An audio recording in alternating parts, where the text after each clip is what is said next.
Hello everybody and welcome back to my channel. Thank you so much. I am Dr. Carmen Bryant. Redefining Yourself, and my channel focuses on overcoming narcissist abuse. I like to bring awareness, I like to bring some education, and I like to make sure that you are aware either that you're going through it, have gone through it, but identifying the fact that it was not your fault. That narcissism is narcissism, and they have very distinct behaviors, symptoms, and it seems as if they're all from the same playbook. And I think someone said they seem like they studied from the same playbook. They all have the exact same features and do almost the exact same thing. The difference is each individual is different, and so each individual may also have additional diagnosis to go along with narcissist abuse. And then some of them may be pedophiles, some may not be pedophiles. Some of them may be psychopaths or sociopaths, which is the anti-personality disorder, and some may not. And so each individual person is unique in itself, but the experiences that you've had in narcissist abuse, most of you guys, I think everyone that has responded has been through some or all of the exact same thing that everybody has been through, just in a different way, different socioeconomic status, different education levels. So it doesn't matter. It doesn't matter whether you're rich or whether you're poor. It doesn't matter if you're middle class. Narcissist abuse is narcissist abuse. Narcissists look for fuel. And so thank you guys for joining all the new subscribers. I really appreciate you guys joining me and finding something valuable that I have to say. Please share these videos because you never know. You'd be surprised. There are people's parents that are watching these YouTube videos. They're in their 60s and 70s that have finally said, I went through exactly that, but never knew what they were going through. And remember back in the day, the thing was that you weren't, it wasn't that easy just to jump up and get a divorce. You stuck it out and you stayed with that individual. Down south, our grandparents, they stayed with the husbands, with the wives, and they worked it out. So they say they worked it out. But at the same time, some of them are now coming forward saying that these are the symptoms. This is the stuff that I went through I've talked to older people that said that this is what I went through. And I'm shocked. The matriarchs, I'm shocked. I'm not really shocked. It's just that they spoke up. They finally spoke up. And at one point in time, it was what happens in the family stays in the family. You keep it quiet. It's nobody's business. And that's how my father was. You keep family business inside the house. You don't talk about family business. But that, when you're dealing with a narcissist, they take advantage of that. And so instead of reaching out for help, the thought is you keep business in the house, you keep family business in the house. And these people were being abused. The children were being abused, and they were married to narcissists, male or female alike.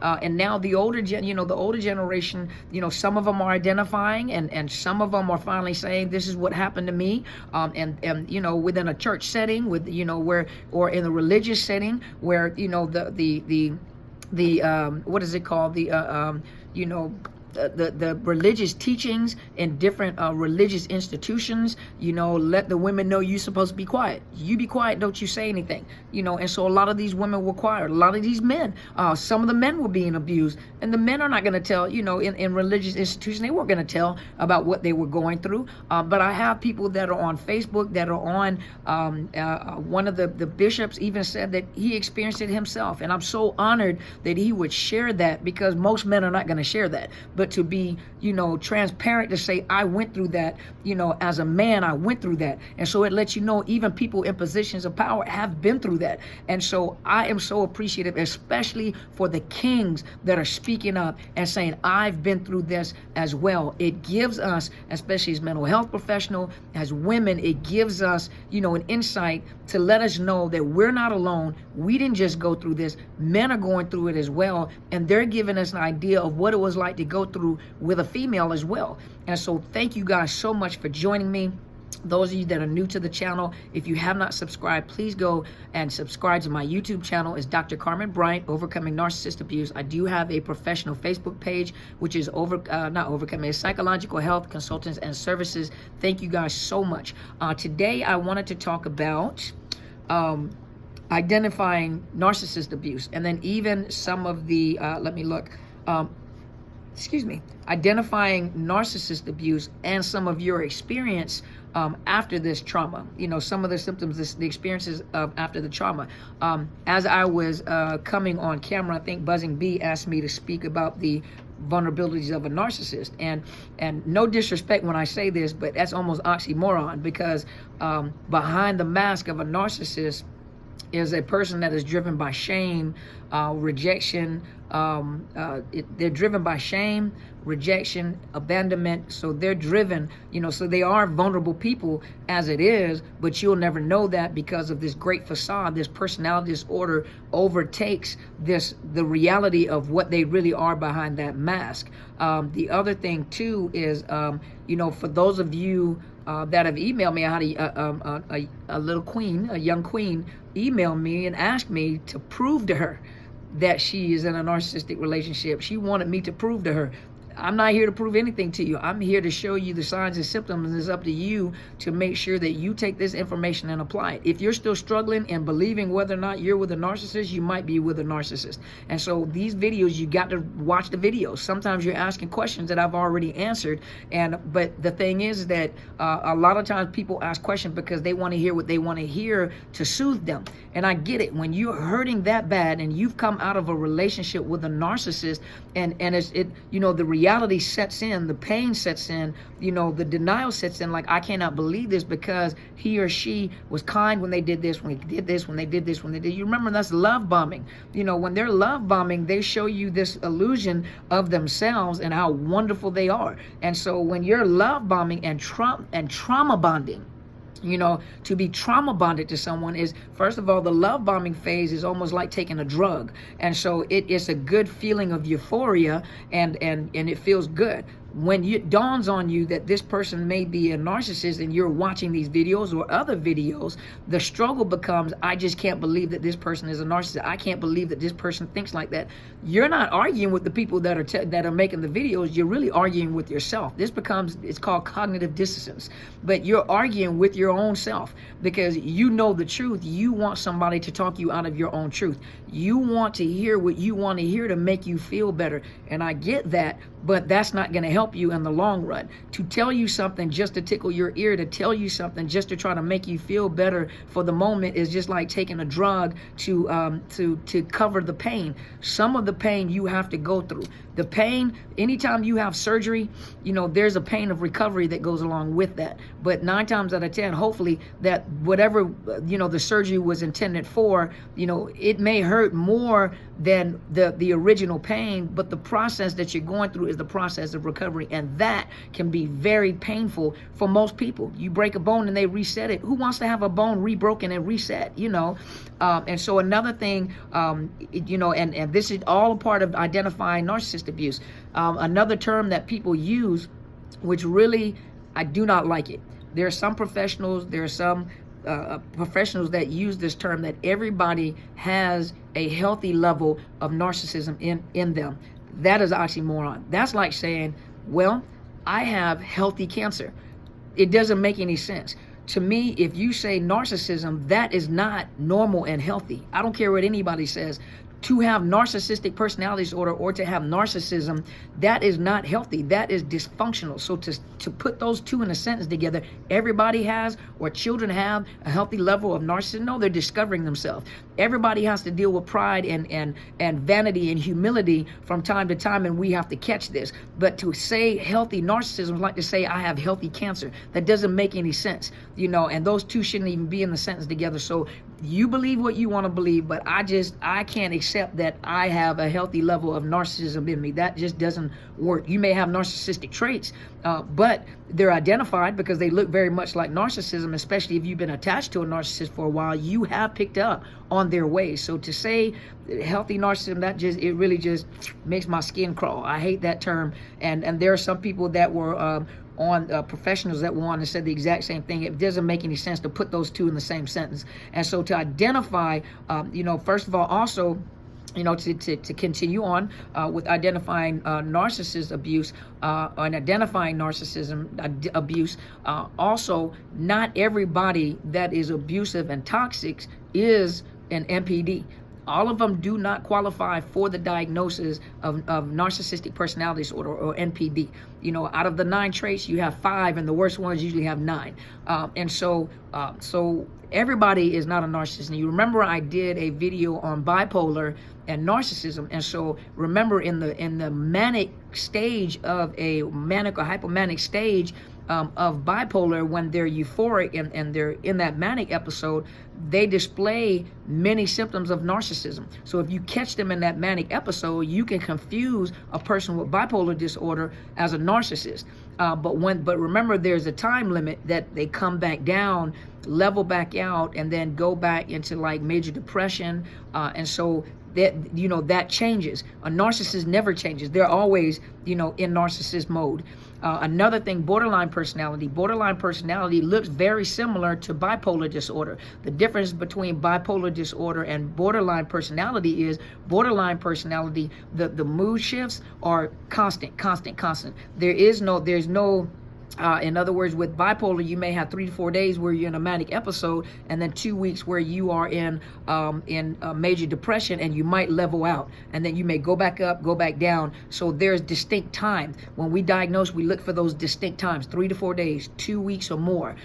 Or they could be constantly in a depressive episode, but they do. With borderline, it just goes up and down, up and down, up and down. The mood changes with the situation. They're unstable in their mood. That's why it makes it so hard for professionals to provide them with medication, because it's hard to manage that mood. And certain medication also causes them to have like a mixed episode in borderline. Also, a person with borderline is also very clingy. They jump into relationships really, really quick. So see, those are some signs of narcissism that you would think is narcissism. They jump into relationship really quick. They idealize and then they hate. It's a love-hate relationship. They will self-sabotage. They will sabotage good relationships. They can be in a very good relationship, even in a friendship with someone, and then they purposely sabotage. They cause the trauma in the relationship. They sabotage because it's almost like, I'm going to reject you before you reject me, because their constant thing is rejection and abandonment. They fear abandonment, and so they cling really, really tight, but they hate you at the same time. The other thing is the anti-personality disorder. Some narcissists do have anti-personality disorder, and some of them do not. But a sociopath, psychopath, the anti-personality disorder, some of those traits look very much like narcissism. And so also you have people that are coming out of narcissism or codependence, may not have mental illness, but people that have other issues, maybe they have had trauma in their past life and it becomes a learned behavior and they repeat it. With counseling, it can change. With a narcissist, is not going to change. Even with counseling and medication, they're not going to change. There's a permanent personality disorder, dysfunctional personality disorder. But even abusers, those that don't have severe mental health issues, they may have PTSD, they may have depression, anxiety, other things like that. But everybody is not a narcissist, and there are narcissistic traits, as well as the person that was in the relationship with a narcissist. If you've been in a relationship with a narcissist, you have picked up some traits. You have picked up some traits that kept you in survival mode, that was able to make you survive, where you have to agree with them about this, where you have to go along with this. In order to keep the peace in the house, you have to do this.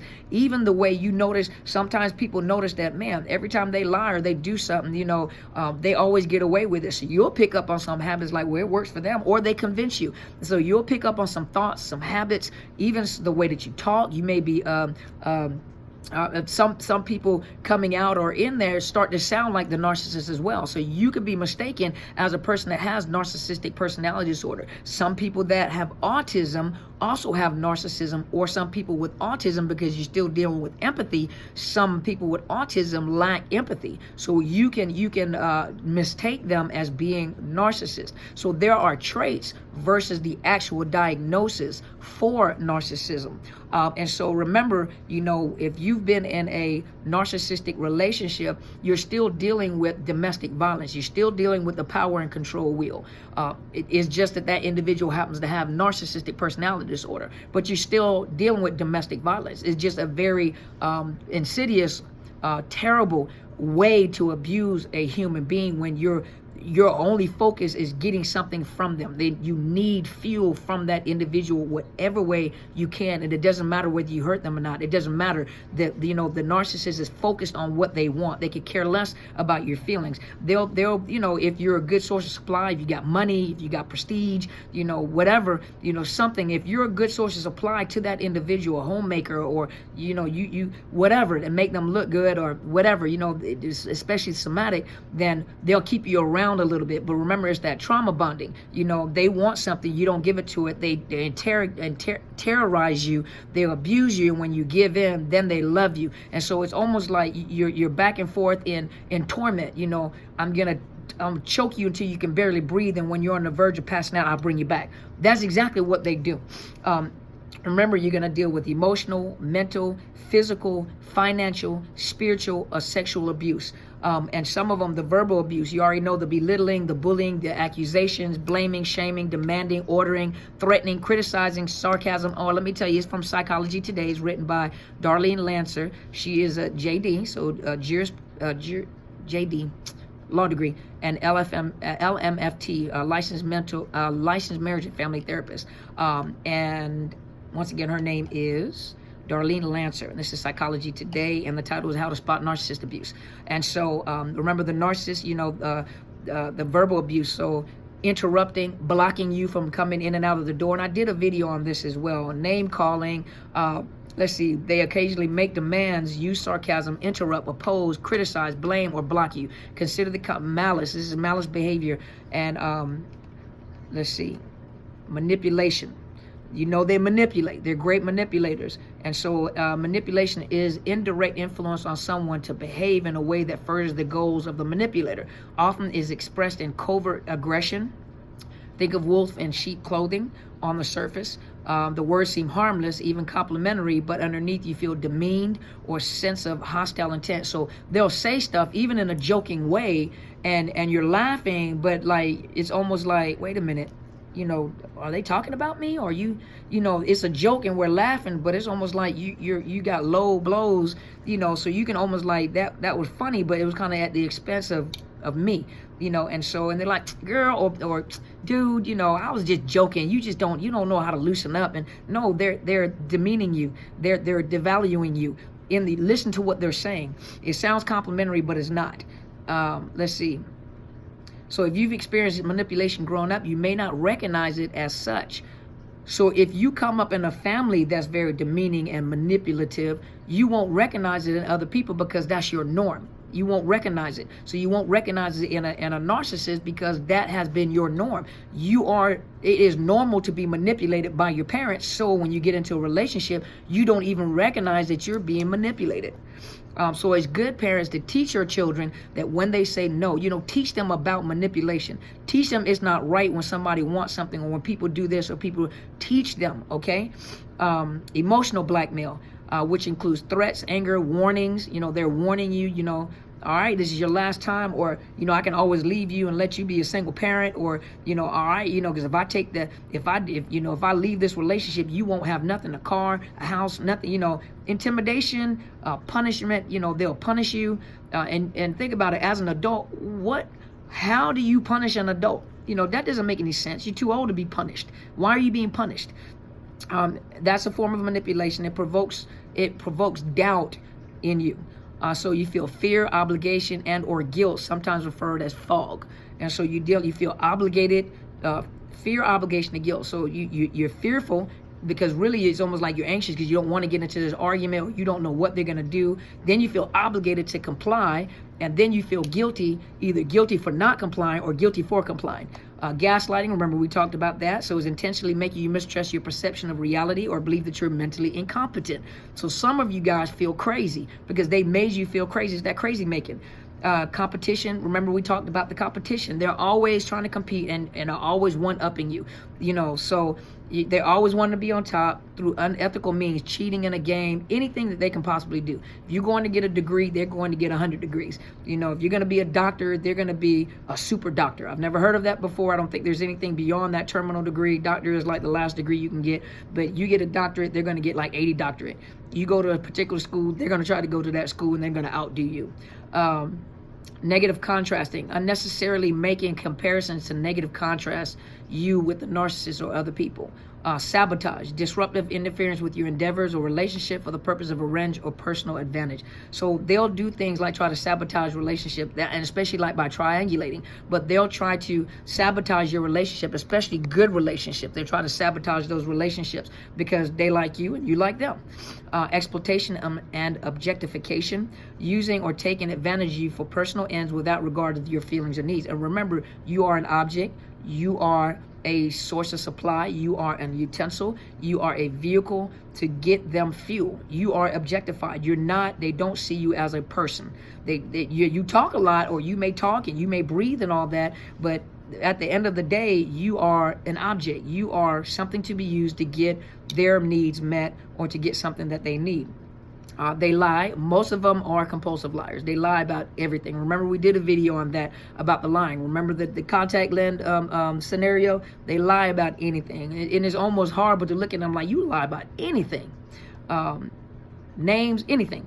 Persistent deception to avoid responsibility or to achieve narcissistic own ends. So even when you ask them questions, don't ever assume that they'll be honest with you. They'll give you pieces of information, but they'll never be straightforward and honest with you. You never know what part of the story is true or not, because they lie. They lie about everything. Withholding, such as money, sex, communication, or affection. You'll find that within the trauma bonding. Neglect, ignoring the needs of a child for whom the abuser is responsible for, including child endangerment, placing or leaving a child in a dangerous situation. A lot of them are just neglectful.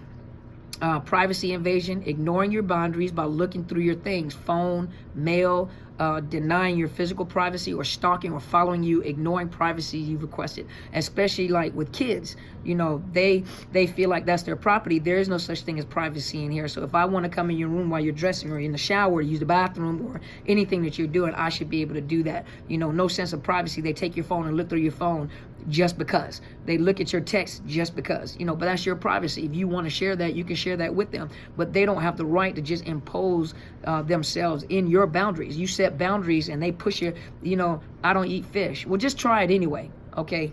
I don't eat fish. Well, try it anyway, and they put the fork to your mouth, okay? All beyond your boundaries. In the name of love.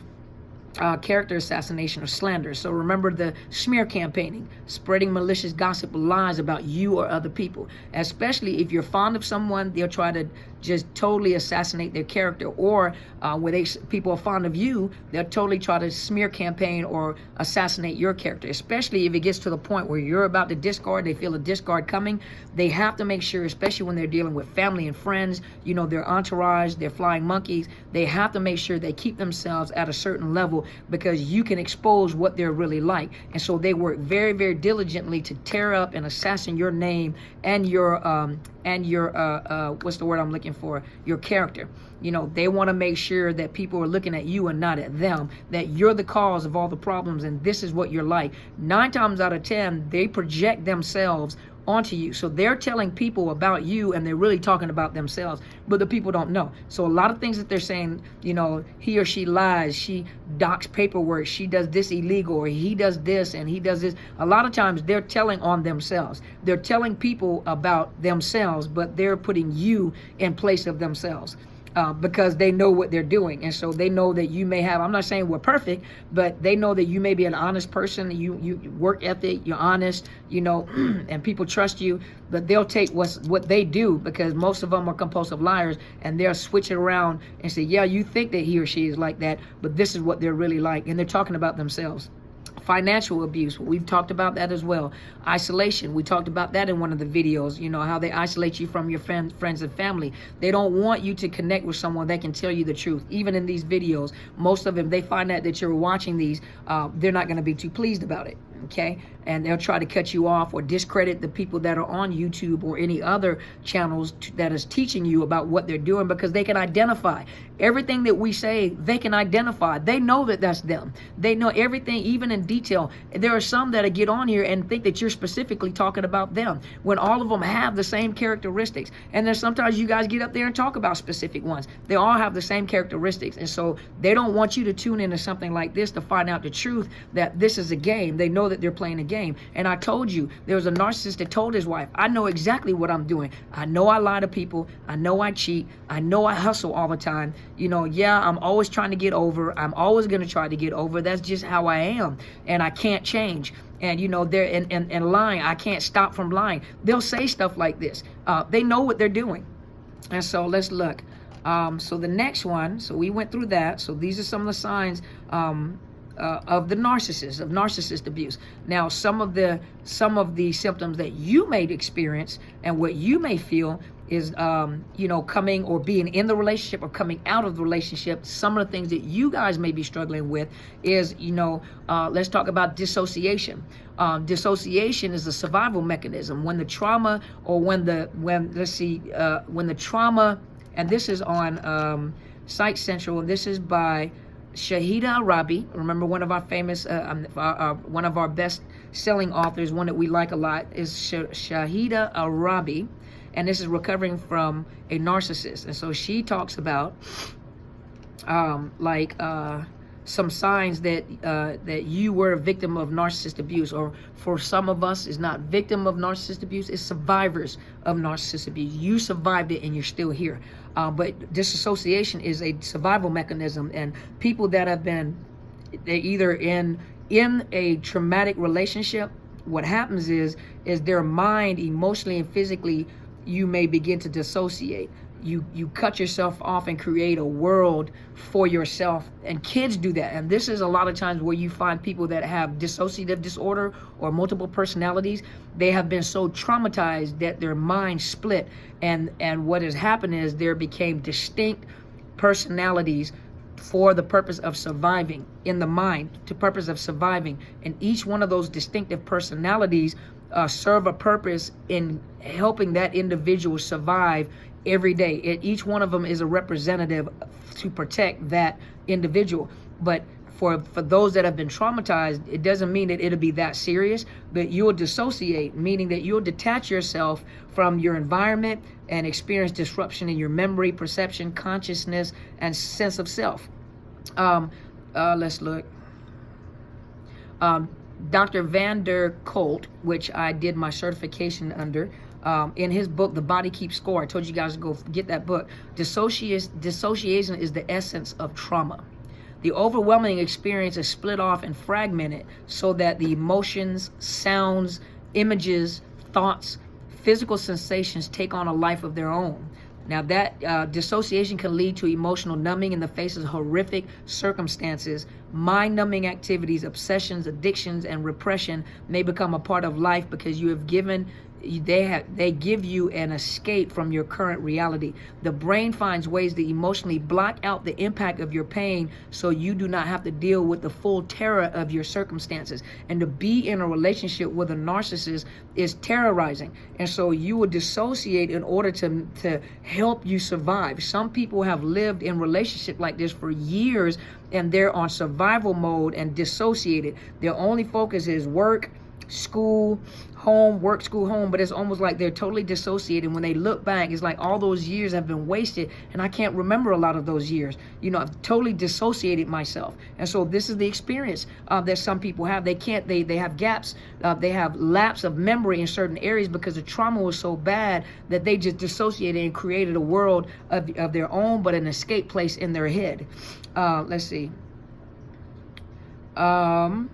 Walking on eggshells. Remember that a narcissist likes to keep you anxious. They like to keep an anxious, riddled environment. They always keep you on eggshells. They always keep you on the verge of, it's almost like passing out.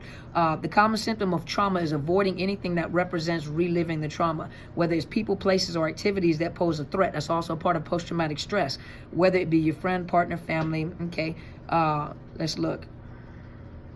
However, you find that this does not work and you still become the abuser's target whenever he or she feels entitled to use you as an emotional punching bag.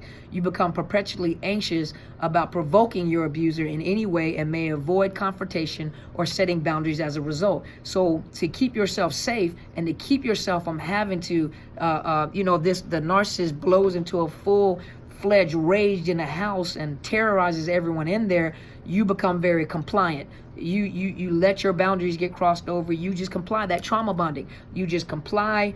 You do whatever whatever you can do to keep the peace, to keep from being anxious all the time. Let me just do whatever. Kids, be quiet. Don't do this. But. So you're not able to assert yourself. You're not able to protect yourself because you're constantly on edge with this individual, constantly on edge. And you know that they're coming. You almost get an anxiety attack. You put aside your basic needs and desires, sacrificing your emotional and even your physical safety to please the abuser. So they'll put you in compromising positions. They'll have you stealing. They'll have you put yourself in danger. Because you love me, you should put yourself in danger. They're not gonna put themselves in danger for you. You should put yourself in danger. Let's see. Remember, they're fully goal driven. Let's see. The narcissist's entire life seems to revolve around. It seemed like the narcissist's whole life revolved around you. That was during the love bombing phase. Now your entire life revolves around them. So they'll do that to obligate you, to make you feel that I did it for you, so you should do it for me.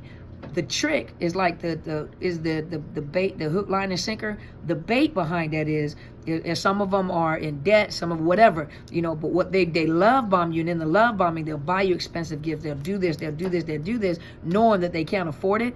And so they obligate you that when it finally catches up with them, like say their money dries up, whatever happens, they'll turn around and say, oh, so it was okay when I was doing it for you. It was okay when I was spending this money on you. But now, because I'm in that position now, you can't do it for me. So this is how people get hooked up in these relationships. They get hooked up in this, where they turn it around on you, and the trauma bonding part. So you get trauma bonded in it, and they reverse it on you. So now you feel obligated or guilty to make sure that you follow through what they were doing in the first place, but they were goal oriented. They were going to do it anyway. Another thing is you're struggling with health issues or somatic symptoms that represent psychological turmoil. So remember, we were talking about the somatic narcissist, or the soma. Soma in the Greek means body. They're more focused on the body. And so even with like somatic disorders, the mental health disorders, sometimes what happens is that you're so much under stress. It's a psychological thing. You're so much under stress. You're so stressed that it gets to a point where your body begins to respond to that stress, and it feels like stuff is happening in your body. Some of you are living in such a high adrenaline, high stress area that literally the adrenaline is starting to break down. This is the post-traumatic stress. The adrenaline is starting to break down your immune system. And remember, when you have adrenaline, the adrenaline serves the purpose of fight, flight, or freeze. The adrenaline lets you know that something's about to happen, so we have to take the blood flow away from the major organs into the muscles so that you can do something that requires strength. But you live like that on a constant basis where the adrenaline is pumping all the time. It takes away from the major organs. It begins to break down the immune system where your body cannot fight diseases or illnesses or common cold. And so what happens is that you're now struggling with health issues that are stress related. Guarantee if you're talking to a lot of doctors, when you start beginning like weight gain or weight loss for some people, but you start having fibromyalgia, migraine headaches, tension headaches, muscle problems, fibromyalgia, your body is responding to the stress that you're under while you're in the relationship. And a lot of it is also, it starts from their somatic symptoms. So they're psychological. It is your body responding to psychological pain, psychological stress.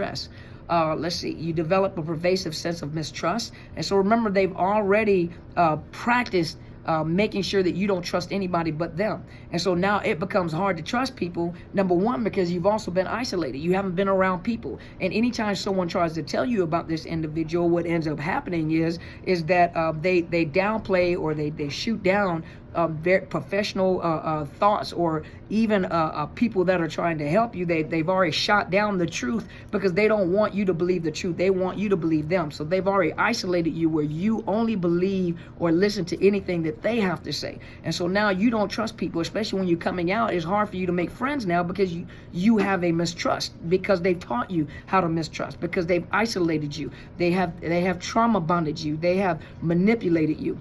Another thing is the experience of suicidal ideation or self-harming tendencies. When the pain gets so intense, people do become suicidal. They do begin to have, because they want the pain to stop, or they want to get away from the situation. The average person will ask, well, why won't you just leave? It's not that easy when you're dealing with a trauma bond, and that's a bad question to ask someone when they, especially if they have been in a narcissistic relationship. It's not easy just to walk away. They've been trauma bonding. So some of them actually have it was a symptom that we talked about before, which was the where you have bonded with the terrorist. Basically, you've bonded with the individual that has trauma bonded you, or with a person that has harmed you. So it's not that easy to get up and leave. And this is the experience, and we talked about it in another video. It was where the person that was kidnapped ended up feeling compassion for the person that kidnapped them and traumatized them and terrorized them, because remember that cognitive dissonance. They're abusing them, they're harming them, they're terrorizing them, and then they turn around and then they help them and then rescue them. And so it's not that easy just to walk away from an individual like that. So to ask a person, why would you try to commit suicide, or why would you try to hurt yourself, that you can't ask that question, because they're trauma bonded. You have to understand what a narcissist does. A narcissist gets into your head. So you have to understand that sometimes the way that they want to end their pain is to leave, because they feel like they have no escape, that the narcissist is everywhere. And that's the way that the narcissist wanted them to feel, like, I'm everywhere. And so suicide becomes an answer to, and it's not, because you just have to get with a good counselor, get with a good coach, to teach you, to get you back on your feet, to get your self-worth back up, and to help you to get beyond this. But they're not everywhere. They're not omnipotent. They're not omnipresent. Self-isolate. We were talking about isolation previously. They isolate you from society in general. They isolate you. Another thing is that to isolate, they isolate themselves. A lot of times the victim themselves isolate themselves because they're ashamed of what they're going through, especially if people have told you about it, or maybe not, but you become ashamed of what you've been through or are going through with this individual. So you isolate yourself to hide yourself from the public or even from your friends and family. So now you're disconnected even with your family. And so given the victim blaming and misconception about emotional and psychological violence in society, victims may even be re-traumatized by law enforcement. I think Kay Love was talking about that. She went to court, and even in the judicial system, they don't understand narcissist abuse, and so you're being re-traumatized in the court system. Even law enforcement, they come to a house where there's domestic violence, and what ends up happening is by the time you get to the home, say for example, most of the time is with the females, the female comes out running and screaming and they're all over the place. Well, guess what happens? The law enforcement is focused on her, and the narcissist comes out and they're calm and collective. Well, that was the whole point, to make you react. And so they end up being re-victimized, because guess what? Ma'am, if you don't calm down, we're going to have to arrest you. Well, they're coming in the crisis. They're reaching out for help. They're screaming out, help me, help me. But what ends up happening is because a lot of law enforcement officers are not trained in that area, the first thing they do, they're just there to calm the situation down. You're the one that's out of control. You're the one that's going to be arrested. So now they have been re-victimized, have a record, and guess what the narcissist do? He'll use that, or she'll use that against you in the court of law. Family members that turn on you, and friends that turn on you, and then the harem of the narcissist, those people that the flying monkeys, or even the support system of the narcissist that they have created, their entourage, of course they'll come up against you as well, because this is, they've smeared your name. And so they fear no one will understand. Well, most of the victims or survivors fear that no one will understand or believe them. So they isolate themselves. So instead of reaching out for help, they decide to withdraw from others to avoid judgment and retaliation from the abuser. I have one lady that said that she got her kids taken away. The narcissist got her kids taken away. She's isolated and almost being held hostage in the home, basically held hostage in the home. What is she going to do? Everything that the narcissist said he was going to do, he did it. And he made sure that her children were taken away. So she can't even escape because of the fact that her kids are still in that same state and she can't escape. So there are programs out there that would help relocate you and even change your identity. But how can she go anywhere when the person has gotten the kids taken away? So now she won't leave, and she's really basically at the beck and call of this narcissist, held hostage in the home. Can't call, can't reach out, can't do anything. And thank God she was able to reach out to me. But at the same time, you know, who's there to help her? Who's there to help her escape because she's being re-victimized? No one believes her, because the narcissist family was in the police department, was in the child protective services department, was in the court systems, and was able to use family, those people that sided and are flying monkeys and are the entourage, and has already smear campaigned her, and she's being harassed and tormented and terrorized, beaten on a regular basis. But yet he takes that and uses that she's crazy, she's unstable, and uses that within the court system to do exactly what he said that he was going to do. You'll also find yourself comparing yourself to others, often to the extent of blaming yourself for the abuse. And so a lot of times what is happening is, and some of you have done, is the fact that you're blaming yourself for what has happened in the narcissistic relationship. You blame yourself. Why did this happen? I wasn't a good enough husband or wife. I wasn't a good enough mother. I wasn't a, you know, you have to turn that back around. You can't take the blame for what the narcissist has done. That is not your fault.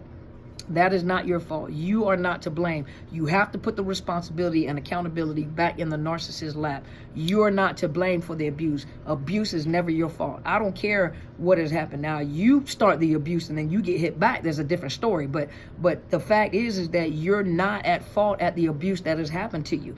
You cannot blame yourself. And that's what many people that are coming out of these relationships are doing. They're blaming themselves. I wasn't good enough. He did say this or she did say that. I wasn't a good provider. I was sick. And if I hadn't have been sick, okay, but that's something that you couldn't control. So we talk about the self-sabotage and self-destruction. So a lot of you do ruminate. And so over in your mind, over and over again, you keep hearing the narcissist's voice. You hear them, what they're talking about you, the negative self-talk and the tendency to self-sabotage yourself. You are acting upon the words that they've put in your head. You're acting upon this narcissist. They don't have to do much destruction. They've imparted the words in you, and now you're acting on the words. Let's see. You fear doing what you love and achieving success.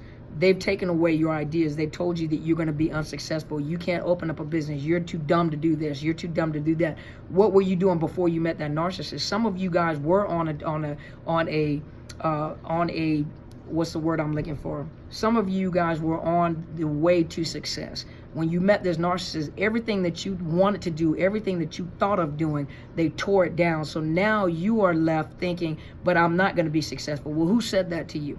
Who told you you were not going to be successful? Who told you that you can't do that? That's something that you were planning on doing. Some of you have given up your careers and your dreams because the narcissist told you that you're too dumb to do it, or they told you that you're not going to be successful in doing it. You need to take that as a stepping stool. You need to take that as, I know now I'm going to do it, because they really gave you a compliment. What they were really saying is, I know you can, so I'm going to make you believe that you can't. So some of you need to go back to what your passion was prior to meeting the narcissist in order to recover and go back and build that business. Go back and build your dreams. And let's see, the last thing was you protect the abuse and even gaslight yourself.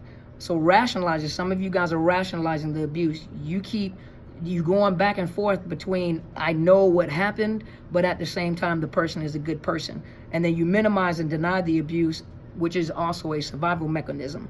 And victims in abusive relationships do use the survival tactic in trying to make themselves believe that the person is actually not as bad as they really were. If you see these symptoms, and I've talked to you about some symptoms, and you've been through some of this, then you are a victim of domestic violence. And this just happens to be a victim of narcissist abuse. And so you can't rationalize to make this person look like a good person. They love bombed you. And in the love bombing phase, it's so hypnotic and almost is hypnotic, and is also a good rush of feeling. Your oxytocin turned up, and you have this good feeling because that's what they were doing to trauma bond you. But eventually, as the mask started slipping away, you saw the real person, but you're still trying to rationalize it in your mind that this person is not as bad as people think they are. You will defend them, some of you will defend them even in family and friends and therapists. You will literally fight people over the narcissist, knowing that this narcissist has did this to you. So in order to reduce the cognitive dissonance that just erupts when a person who claims to love you mistreats you, victims of abuse convince themselves that abusers is really not at all that bad, or that they have done something to provoke the abuse. So you put yourself in a position to assume that you provoked the abuse that happened. And I think I had the young lady who emailed me say that you know, but all these things are so good about this individual. That's because you're rationalizing, you're minimizing what has really happened. You're still trying to come to grips with the fact that you're probably dealing with a narcissist. But if he hits you in your mouth and he beats you on a daily basis, it doesn't matter whether the person's a narcissist or not. It's a toxic relationship, and you shouldn't be in the relationship in the first place. You have to find your own value, because he has no value for you. And he dogs you out and talks about you all the time. That means you need to get out that relationship. So it's not a matter of me trying to prove to you that you're with a narcissist and you want me to prove to you. No, it's a matter of you need to prove that to yourself. You're struggling with yourself because you know the answer. You just want someone to make you feel better. But the answer is what the answer is, and I'm not going to sugarcoat it. That's what it is. But I'm here to support you. And the people that are here on YouTube, they're here to support you. They're going to support you. And some of these people are just going to be straightforward and tell you like it is. And I'm not going to sugarcoat it to make you feel better, because I'm really putting you back into danger, because you don't know what this individual will do. And I think it was TMG that said that the narcissist that she was affiliated with was practicing on her dog and finally murdered the dog. That's because he was practicing, and everything that he was doing to the dog, he was practicing to do to her. The next victim would have been her, and he was trying to see whether or not he had the capacity to kill. He killed the dog. He was coming after her, and she knew that. She knows that now. And so if he's practicing, there's certain things he's practicing to desensitize you. And he's already hit you in your mouth. I'm surprised he didn't break it. Now, but he's already hit you in the mouth. He's already abused you. It's not going to stop. It's about to get worse. So I want you to be prepared. You have to make a decision. Are you going to stay? Because he's going to get worse and he's not going to get better, or are you going to leave? So that's something that you have to determine, but it's not my responsibility to convince you. You have to watch these videos, and you have to desensitize yourself from whatever he has told you or made you feel. You need to get out of that situation. You need to call someone for help. You say you're in counseling, you need to get another counselor. If your counselor has been gone for a long time, that's not a good thing to leave you unattended for that long and you're that traumatized. And so hopefully this has helped you guys today. I just wanted to go and talk about some of the signs of narcissist abuse. I know this video was a little longer, some signs of narcissist abuse, but also some of the symptoms that you're going through having been a narcissist survivor. And so hopefully this has helped you. If you have not already, please subscribe to my YouTube channel. It is Dr. Carmen Bryant, Overcoming Narcissist Abuse. I do have a Facebook channel. It's Psychological Health, Consultants and Services. Make sure you hit the bell on the YouTube channel. I usually post pre-recorded videos from Tuesday to Friday. And then on Sundays, I do come on live between 8 and 9 Pacific Standard Time, which is California side of the house. So all my international subscribers and all the new tribe member here, thank you so much for joining me. Thank you for finding something relevant that I have to say that pertains to your situation and in your healing process.